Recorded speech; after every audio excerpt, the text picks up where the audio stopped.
Good morning बंधुरा welcome back to my our channel new vlog. আমি মৌসুমি, তোমরা দেখছো মৌসুমি ব্লগ। তো চলো ভিডিওটা এখান থেকে স্টার্ট করা যাক। তো আজকে কি করব না করব সবটাই তোমাদের সঙ্গে শেয়ার করব। এই সবে ঘুম থেকে উঠলাম, চলো দেখতে থাকো পুরো ভিডিওটা, কেউ স্কিপ করো না। আশা করি ভালো লাগবে। ভালো লাগলে চ্যানেলটাকে লাইক কমেন্ট শেয়ার ও সাবস্ক্রাইব করে দিও। তো চলো পুরো ভিডিওটা দেখতে থাকো, কেউ স্কিপ করো না। এদিকে চা বসিয়ে দিয়েছি আর এদিকে ভাত বসিয়ে দিয়েছি, যেহেতু তোমাদের দাদা আজকে ডিউটি যাবে, আজকে খেয়ে যাবে, 10টা 40-এ বেরিয়ে যাবে বললো। বললাম ঠিক আছে, তোমার চিন্তা নেই, আমি তোমাকে রান্না করে দেবো দুটো। চলো চাটা হোক। হয়ে গেছে, আর এখানে গ্যাস অন করে দিয়েছি, কড়াই বসিয়ে দিয়েছি।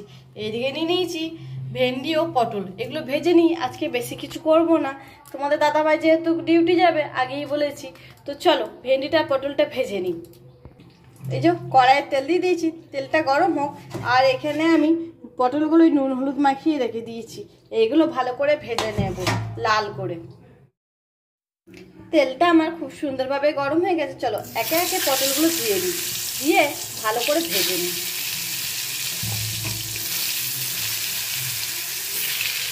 আর বন্ধুরা, আমি যতক্ষণ পটল ভাজছি ততক্ষণ তোমরা বলো তো পটল ভাজা কার কার খেতে ভালো লাগে।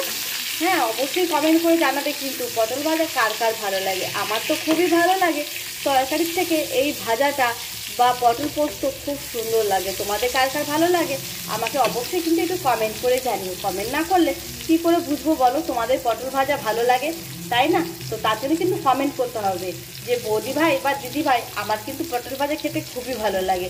আমার তো ভালো লাগে, দুর্দান্ত লাগে। তোমাদের কেমন লাগে সেটা আমাকে জানিও। তো চলো ততক্ষণ আমি পটলগুলো ভেজে নিই, আর বাইরের ওয়েদারটা চলো তোমাদেরকে আজকে দেখিয়ে আনি।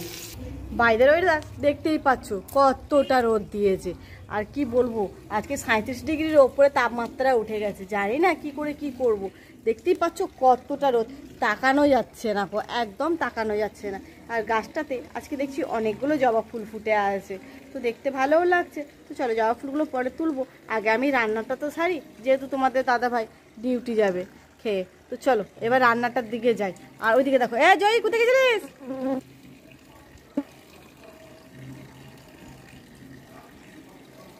আর এই যে আমার মাম্মা নেড়িবুড়ি হয়ে গেছে, দেখো ও দুষ্টুমি, দেখো ও বাইরে বেরোবে, এখন গেট খোলা পেয়েছে না, এখন ও বাইরে যাবে। তো ওকে তো এখন বাইরে নিয়ে গেলে হবে না, তাই না মামা? এখন বাইরে যাই না, না বাইরে না, পড়ে যাবা। তো চলো ওকে দেখে নিই, আর ওইদিকে রান্নাটা কতদূর কি হলো চলো দেখে নিই। একে দিয়ে গেট লাগিয়ে দিয়েছি, আর দেখো দেখছো চাবি তালাটা নেওয়ার জন্যে উঠে পড়ে লেগেছে। তো চাবি তালাটা নিচে রেখে দিয়েছি, ও খেলা করুক। আর তো চলো পটল ভাজাটা হলো নাকি দেখে নিই। পটল ভাজাগুলো আগেই উঠে নিয়েছিলাম, তো এক পিঠটা হয়ে গেছে, আর এক পিঠ ভালো করে ভেজে নিই। তো তোমরা কিন্তু এখনো কমেন্ট করলে না যে পটল ভাজা কার কার খেতে ভালো লাগে। বন্ধুরা তাড়াতাড়ি কমেন্ট করো, তাই না? তো চলো পটল ভেজে নিই, আর ওইদিকে একবার করে মেয়েকেও দেখে নিই। পটল ভাজাটা হয়ে গেছিলো, পটল ভাজাটা তুলে নিয়েছি। তো চলো এবার আমি ভেন্ডিটা ভেজে নিই। ভেন্ডিগুলো তার জন্য গরম তেলের মধ্যে এইভাবেই দিয়ে দিতে হবে। চলো ভেন্ডিগুলো দিয়ে দিই। এরপর দিয়ে দেবো চিটে ফোটা নুন ও হলুদের গুঁড়ো দিয়ে ভালো করে নেড়ে নিয়ে ভেজে নেব লাল করে, তাহলে রেডি হয়ে যাবে আমার ভেন্ডি ভাজা। বন্ধুরা তোমাদের ভেন্ডি ভাজা কেমন লাগে অবশ্যই কিন্তু কমেন্ট করে জানিও। তো ভিডিওটা এখানেই শেষ করলাম, পরবর্তী ভিডিও নিয়ে আবার খুব তাড়াতাড়ি আসছি। ততক্ষণ তোমরা ভালো থেকো, সুস্থ থেকো, সাবধানে থেকো।